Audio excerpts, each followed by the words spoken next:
I guess I'll go ahead and get started. So, my name is Johnny J, and I'm the founder of a tribe called Geek. And today I'm going to be talking about surviving the zombie apocalypse Rez Style, which is one of my favorite things to talk about. Um, I started doing this presentation for a lot of reasons. One, because I am a zombie enthusiast. I love talking about survival, but also it was kind of a challenge. So I do a lot of mental health advocacy work. And being Native, our cultures, we have different beliefs in terms of like how we present certain topics. So there are some tribes that believe that when you speak words, that you give them power, that you speak things into existence. So they will ask you, not to use certain words when you're talking with youth or doing certain presentations.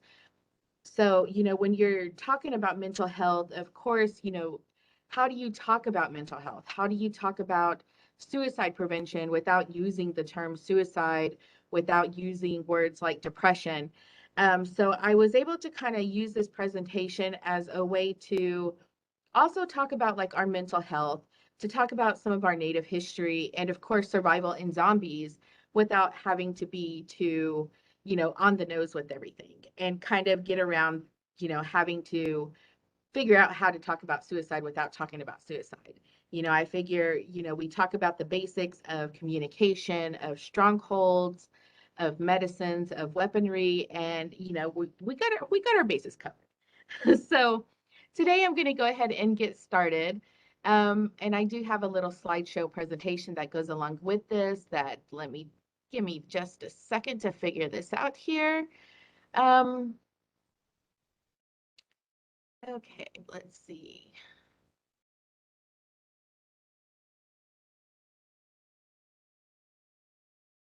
There we go. And here we are. Okay, so here we are, and we are going to be talking about surviving the zombie apocalypse Rez Style. And, we talk a lot about zombie survival. We see it in movies, in literature, in books. But the one thing that's missing from all these stories is Indigenous people. We just don't seem to exist in any of these mediums, but that has sure been changing over the last years, especially with two movies that are some of my favorite zombie movies right now, which is Blood Quantum, and there's also one that came before Blood Quantum called Indians and Zombies, and they're both out of Canada, and they're both terrific, terrific zombie films. Um, and it's funny because I've been doing this presentation like a few years before these movies came out, and this was also inspired by an article that was written by Dr. Kucha Reisling Baldi, and she talks about the relationship between the apocalypse and these pop cultural notions of the apocalypse. And in her article was specifically The Walking Dead and Native people and the struggles that we currently face right now. And, so that's kind of what helped inspire this presentation. So let me just figure out how to change slides here. Okay. All right. So in 1491, Columbus sailed well, actually, it was 1492 that he sailed the ocean blue, bringing with him a horde of zombies.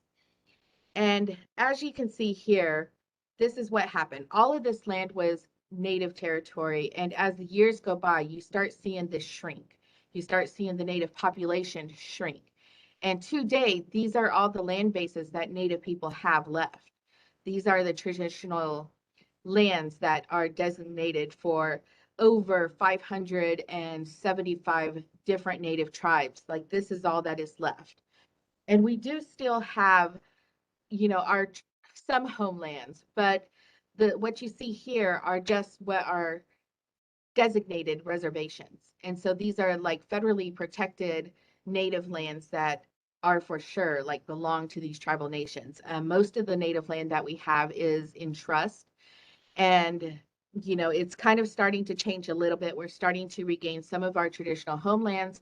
Oklahoma recently had a court ruling that ruled that, even though the lands haven't been considered reservations, that they haven't been de-established. So, for the Muskogee, for the Choctaw, and for some of the southeastern tribes in Oklahoma, those lands are now considered reservation lands. Um, and this is very important when talking about surviving a zombie apocalypse, right? Because what happens when zombies take over? What happens when cities falls? Where do we go? And for a lot of Native people, we will return to our traditional strongholds. And I want to show you a little clip because this is kind of an example of what those strongholds look like.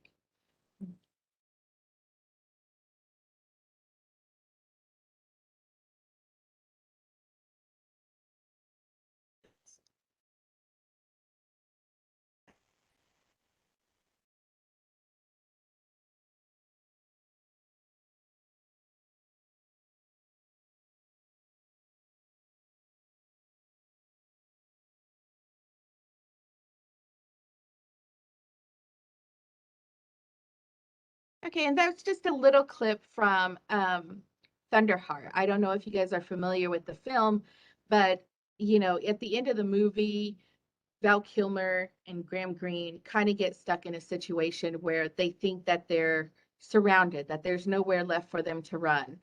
And, as they're kind of just making peace with the fact that, this is going to be the end, like they're going to die, then you start seeing Native people just rise up from the lands behind them. And this is why we have these strongholds. Native people traditionally had these land masses, or they knew places where they could go that were fortified, in order to give them shelter. They were hard to get to if you didn't know the lay of the land. And we still have a lot of these strongholds today. So some of our strongholds are Palo Duro Canyon, the Grand Canyon, Canyon de Chelly, and two places that are my absolute favorite things to talk about because they are just, the history of these places is just so fantastic. But so for Uno Cuisine, which literally translates to stronghold in Lakota, this was a stronghold that they've had for centuries. And back in 1890, the Lakota had a dance called the ghost dance. And, at this time, it was illegal for Indigenous people to practice our traditional ways. The ghost dance was considered an illegal dance. And this was just a few days a few days after the Wounded Knee Massacre, which was kind of kicked off by rumors that the Lakota people were doing the ghost dance. So Unakizin is actually located near a place called um, Red Shirt Table. And back in 1890, the Lakota were doing this ghost dance, as part of their tradition to bring back the buffalo and to bring back like a good way of life again. It was to restore balance. And because a lot of people didn't understand what these dances were, and they heard ghost dance, they thought they were doing like witchcraft. And of course they thought that our traditions and our ceremonies were evil, so they were outlawed. But back then, a lot of the Lakota people, when they were facing attack from neighboring tribes, they had this place called Unakizin. And it's here where they would go to protect the people, the village, whenever they were under attack. And it was a really hard to get to place. And it's a place that is still very sacred to the Lakota people today. Way back when, soon after the Wounded Knee massacre, the soldiers went into this village to massacre the people. And the The men were out hunting, and they were also there. I guess there was a section that was also providing aid to a neighboring community. So the men were gone. The only people left in this village were women, children, and the elders. And they heard rumor that they were coming under attack, that the army was coming in. And so they started to flee to their stronghold. And when you're looking at zombie survival, a lot of people tend to think survival of the fittest. But for Indigenous people, it's a lot different. We believe that nobody is expendable, and so you don't leave anybody behind. So there were no men folk here. And so it was up to the women to make sure that they got the children and the elders to safety. And to get up to this land, it was a really rocky terrain. It was hard. It was a hard journey for them to do, but they made sure that everybody got to the stronghold safely. But once they were there, because, of course, it was just the women and, just it, they didn't have the help that they would normally have to make sure everybody was here. The army did catch up to them, and they were able to hold them off for a little while, because it was a hard place to get to, but eventually they were trapped. And off of this red shirt table, it was just a straight drop off this cliff. And so what the army did was they started shooting, and they started pushing the people off of the cliff. And to this day, there is a warrior society that protects this land base. They don't allow any paleontologist or any anthropologist or anybody, archaeologist, anybody who wants to go out there to study this stronghold or to try and see what they can find in terms of artifacts, but they don't allow anyone to go up there because the bodies were just left there. And so for the Lakota people in this community, this is a sacred place. And they believe that the spirits of those who died there, they need to be protected. So there is a warrior society that for the last almost 20 years has set up guard here. They have somebody there all the time to make sure that these lands are not disturbed. And they still consider this one of their strongholds because it is still a very hard place to get to. Now, the second place that I love talking about is Mabia. Now, Mabia was basically a Trojan horse village. Now, when we talk about native warfare, we often don't hear about things like this. We think you're going out on horses and bows and arrow and very primitive and just, fly by the seat of your pants kind of thing. But, you know, when you look at some of our native people, the history, they were very strategic, and Mabia was a very good example of this because it was a Trojan horse. This was a fortress town that basically to anybody else, it looked just like a village. It functioned just like a village. You would go in, you could trade. They had a market. They had, just everything that a small village would have. There was nothing out of ordinary that would make you think that this was a place that was fortified for war. But in 1540, and this is in what is presently called Alabama, Chief Tuscaloosa was basically kind of like the paramount chief of this area. He during this time, there was a lot of conflict. There were a lot of different tribal conflicts and trying to figure out like what is going on. But this was a place that Tuscaloosa had realized, like we got to be ready for war. Like, this is a different ball game that we're playing. This isn't normal tribal to tribal warfare that we're facing. Like, this is something that is bigger than that. It's something systemic, and we need to kind of band together to figure out how to face, the invaders that are coming into our lands. And so he helped to create this village that could hold 2,500 warriors, and they could be concealed within this village, like nobody would know. So Hernando de Soto came through here, and he had met Tuscaloosa in his own home village and asked him for supplies.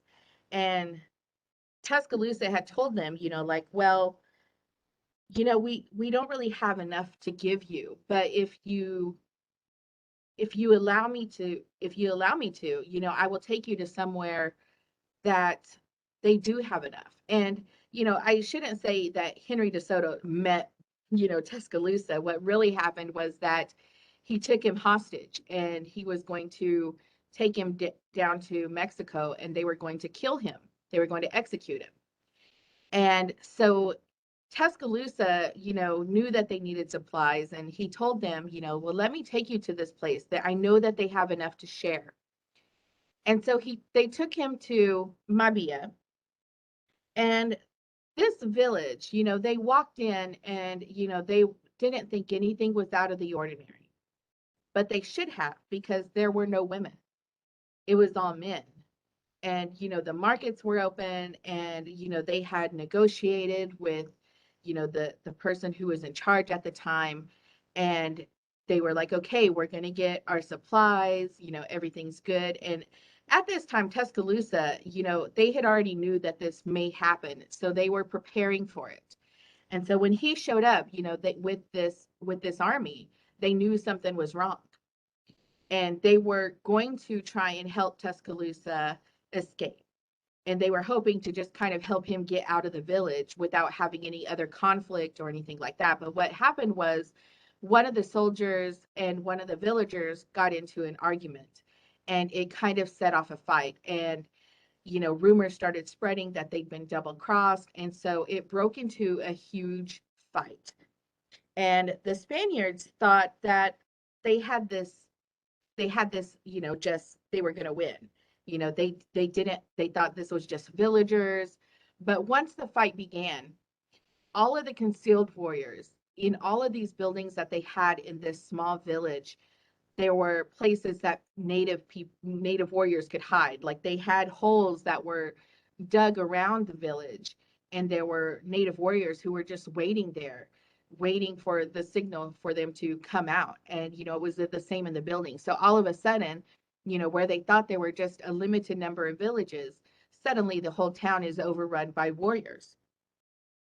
And it was a really brutal fight. It went on for hours. It went on so long that soldiers were taking breaks to drink water from fountains that were just filled with blood. Like, and they were giving them a break to also took a little break so that they could kind of remove their injured and their wounded from and kind of rest. Like it was just ongoing. Like they were just fighting and fighting and fighting.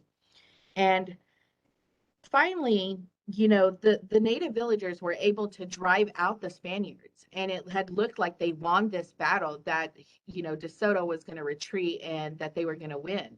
That this fortress of war had once again proved itself successful and done what it was supposed to do.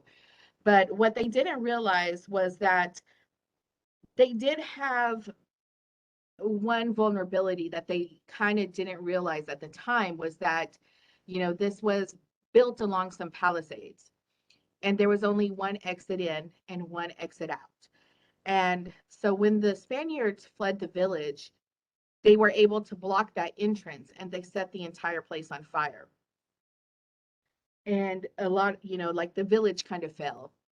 But again, this is a stronghold that a lot of people don't realize, because when you look at Alabama, a lot of it is flatlands. It's not a canyon. It's not a plateau that you have to climb up.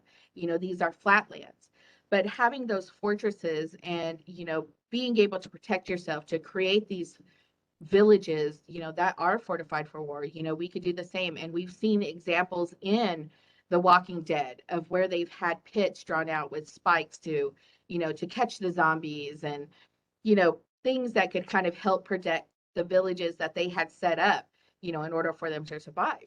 And, this is something that is really important when we're talking about surviving zombies, because, you look at urban areas, and as we've seen in movie after movie, it seems like a smart idea that you go to the mall, that you go to a super Walmart or to a Home Depot, or, somewhere where you have supplies and you feel like you can fortify that place. But a lot of times it's a trap. And this is why I want to bring attention to like more traditional strongholds returning to the land, because this is what indigenous people are going to do, because the land gives you everything that you need in order to survive if you know how to use it and you know what to look for. Which also brings us to communication. Now, traditionally, natives, it's a stereotype, and it's something that, we kind of laugh at now because it seems a little funny, but smoke signals.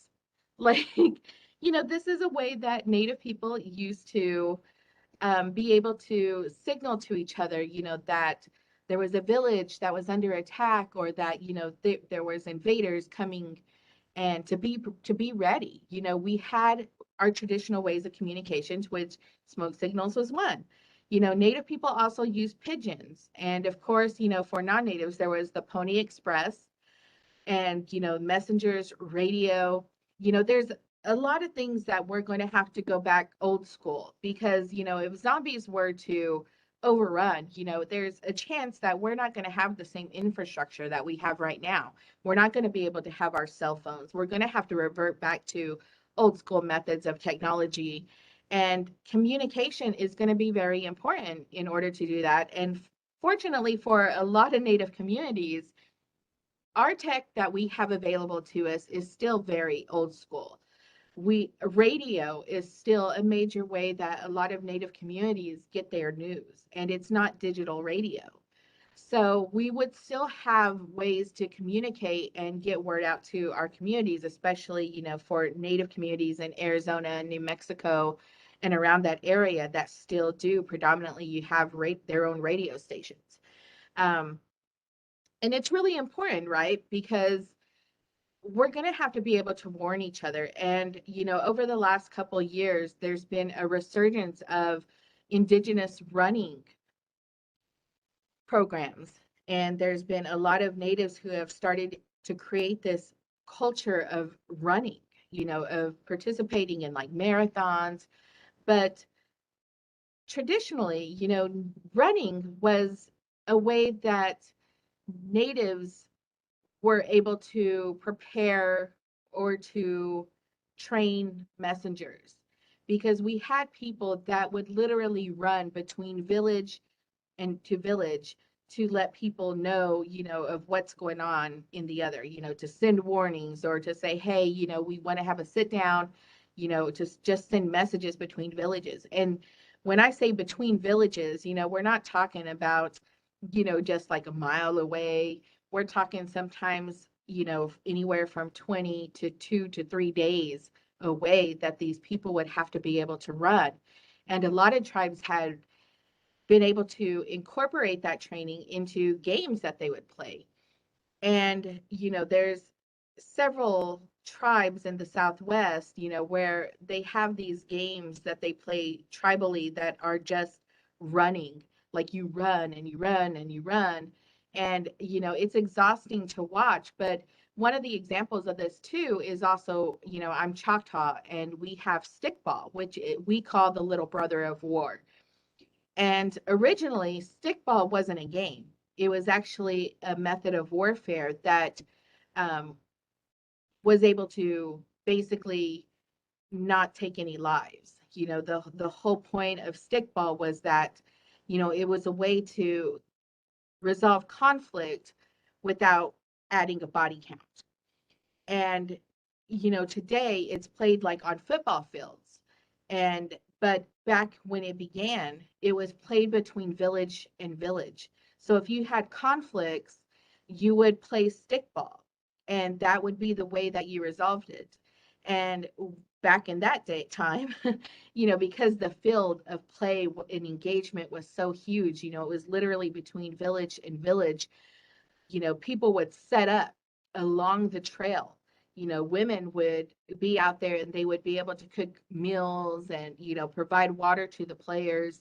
And it was something that just kept going and going and going until, somebody won the game. And, I crack up because, people think that women were just sitting on the sidelines cooking and providing the water, but they were also served another purpose. They were the motivation. So if there was a native out there playing stickball and they thought he wasn't running fast enough, if they didn't think he was being brutal enough on the other players, if he wasn't checking them hard enough, or he wasn't trying his best, or they saw him, slacking off, the women would grab branches and they would go out there and chase them and beat them in, into playing better, which, is one of my favorite things about stickball, because I kind of wish we could kind of do that again, just chase those players down. But, it was a way to resolve conflict. And again, it was a way to keep, our messengers and our warriors in good shape, because there is a time when we may not have the easy means of communication. We're not going to be able to just text somebody and be like, yo, you gotta keep your eye open, there might be an attack soon. It's not, or we're not going to have television. So we kind of have to know like the technology that is around us, how to use it, and also learning about other ways to communicate aside from our cell phones. And then, of course, there's traditional medicine. This is something that when we're talking about zombie apocalypse, we're so focused on just surviving that we oftentimes don't realize that, just like there's not going to be a lot of resources in terms of, like prepared foods, there's not going to be prepared medications. It's not like pharmacists are going to be able to keep up providing people with the medications that they need. It's not like hospitals are going to be around and we're just going to be able to go to the ER if we get bit, or, if, we lose an arm, we're not going to be able to go to the ER. So we need to learn more about our traditional medicines and to learn to use the lands around us. And this is something that, I'm really trying to learn more about. I do have lupus, and for me, my treatment goes back and forth. I try to do, a half a year of using more modern contemporary medications, but a lot of the medications for lupus are super harsh. So, I try to give my body a break, and I use traditional medicines until, like for a couple months, just to let my body try and recover. And it's something that I've been learning more about, and for me it works really well. But also, I have a lot of people guiding me in this as well, because a lot of times, we don't necessarily know how to prepare things the right way. So, learning about traditional medicines is something that I'm really passionate about. And, thankfully, since Standing Rock, is something that I've seen being talked about more and more. Even in this pandemic, we have groups of Native women, of medicine women, who have been able to provide traditional medicines. They've been able to use things like elderberry, um, yarrow, greenbrier, cattails, milk thistle, and a lot of other different herbs to create traditional medicines, and able to, help boost people's immune systems, but also to, help certain symptoms in case they got sick. And they've been providing this medication like throughout this entire pandemic for free to Native people, as well as preparing meals so that people can quarantine. And it's been an amazing thing to see so many people, um, picking up that mantle and going out and learning about traditional medicines and being able to prepare them, and understanding that there's going to be a time when we don't have access to modern medicine as easily. And so the four that I think are really important for people to kind of know about, of course, is yarrow. Yarrow is readily available in so many different places around the US.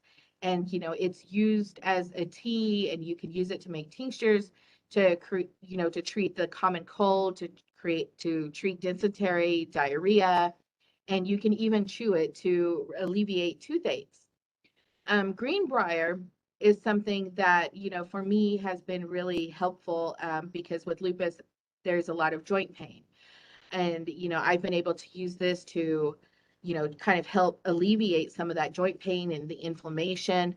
But it's also used to treat gout, and urinary tract infections, and also skin diseases, like cirrhosis, and psoriasis.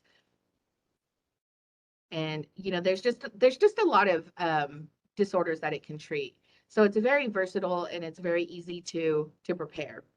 Cattail is one of my favorite things. This is also known as like the super Walmart of nature.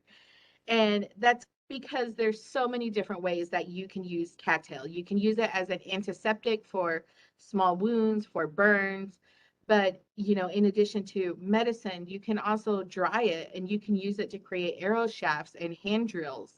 You can use the leaves and you can weave them into, bowls, or you can weave them into tents and hammocks, but also you can eat cattail. And there's been a resurgence of native cuisine. There's been a lot of native restaurants opening lately, and some of the things on the menu contain cattail, which is really exciting. And it's also something that is pretty easy to find, and if you know how to prepare it, it's a you can use it for so many different things. It's like an amazing it's such an ordinary plant that you would just ignore and think that, ugh, like what is that even, But there's so many uses for it, isn't, and it is actually quite good for you, and it's actually edible. Like it's not nasty. I thought it would be, but no. Then there's also milk thistle, which again is another is used to treat so many different ailments. For the most part, it's used to associated with like liver diseases and gallbladder disorders. But, this is also something that has the potential to reduce blood sugar levels in people who are diabetic.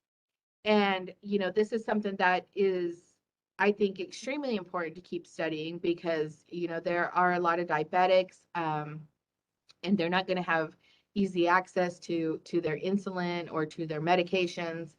And instead of just letting people die again, this comes back to treating people as if they're not expendable. It's we don't have to sacrifice one another in order for us to survive. We can help each other survive, but there's different ways, and because we all bring something to the table. And so I think this is being able to study like traditional medicines and finding ways to replace some of the more contemporary medications, in event of a zombie apocalypse, or any apocalypse. It's not just like we're facing a climate shift. And there's a lot of different things that could happen in this world that could create these scenarios where we're not going to have access to medicine or to hospitals, or that may be even worse than a zombie attack. So being in touch with like traditional medicines and getting to know the traditional knowledge of how to use the land and the waters and everything around you just to survive, is something that I think is really important. um, and then also, I'll wrap this up with my favorite section, which is weaponry. So I am going to show you guys, when we watch these zombie movies, everybody's in a rush to get guns. They're looking for bullets. They want to stockpile. Even now we see a lot of preppers who, are stockpile weaponry. They stockpile bullets, but they're not always going to be the best choice, because as we all learned from, like the zombie movies, zombies are attracted to noise, and guns make a lot of noise, which means you're just going to draw unnecessary attention to yourself. And so and for natives, we didn't have guns, even when they were available to us. It was something that really didn't take hold that much. We still used a lot of our traditional weaponry. We had stone skull crackers, which my dad makes, and he's passed that down to us as kids, and it's something that is really, it's cathartic, I think, for me, to be able to make traditional weaponry and to learn about the history behind it.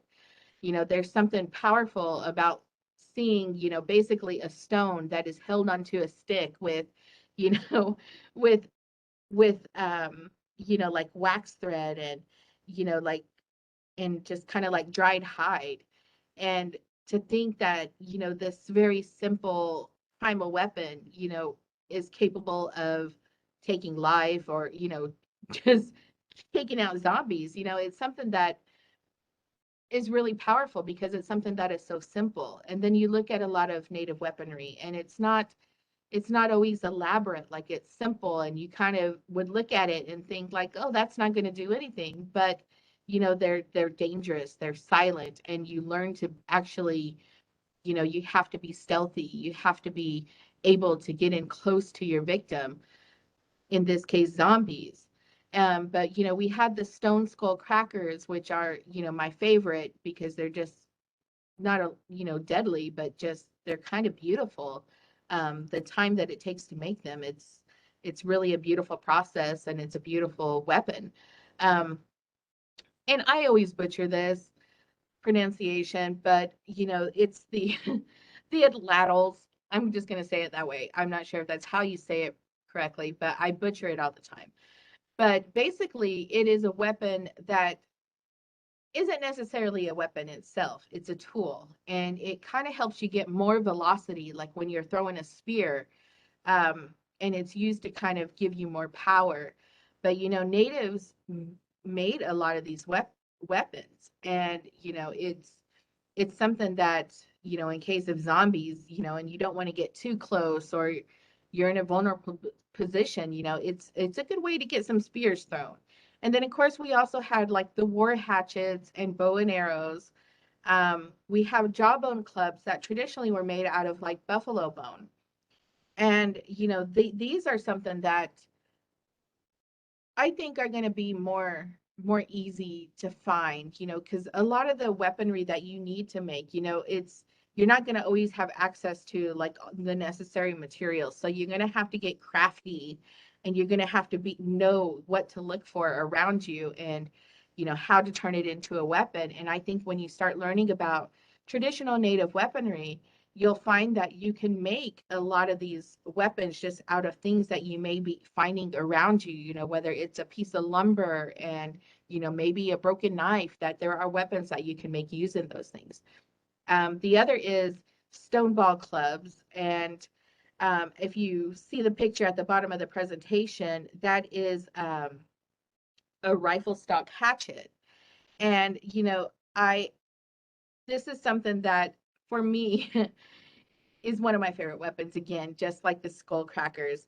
But back in the day, after there was a battle, a lot of natives would go back into wherever these battles took place, and they would look for the guns, they would look for the muskets, and they wouldn't use it as a gun. They would just use the barrels, and they would use them to create these hatchets, and to create these war clubs out of. And they would kind of recycle them, but they wouldn't use them as guns. They would use it to turn into something else.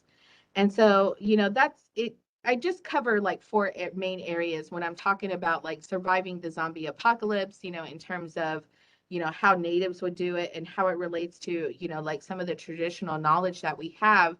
Because it's you know let's just be honest here, one of the world's greatest superpowers, the United States of America, basically threw everything that it had in an effort to eliminate the indigenous people that were here. And yet we're not only still here, but we're starting to thrive as indigenous nations.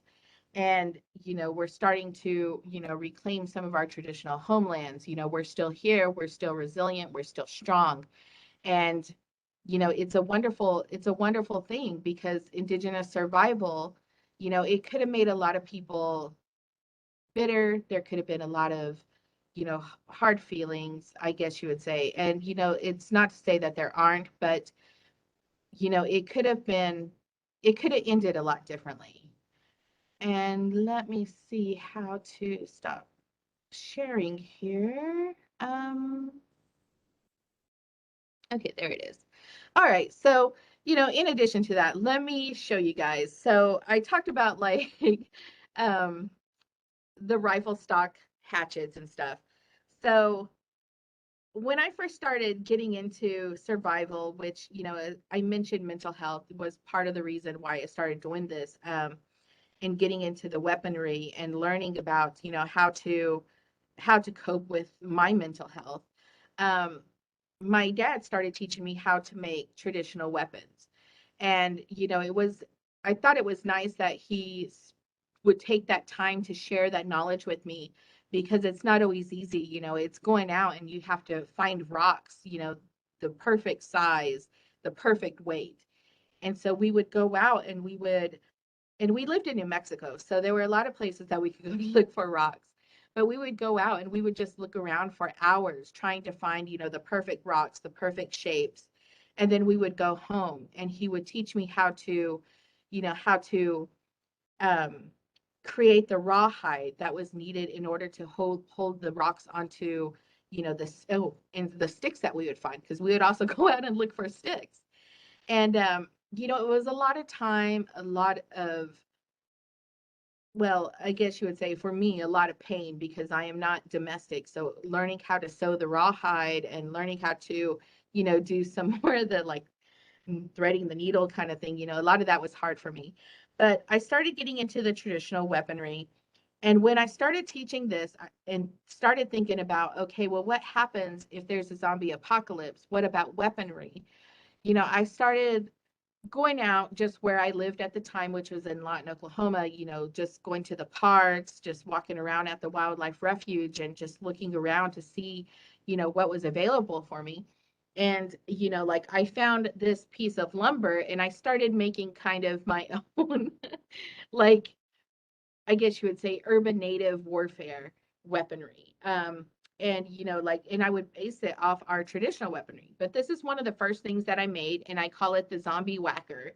And I found this piece of lumber, out on one of my walks. And originally, this was just kind of like a razor blade from, like one of the little, well, it was just a razor blade originally, but I found a broken knife.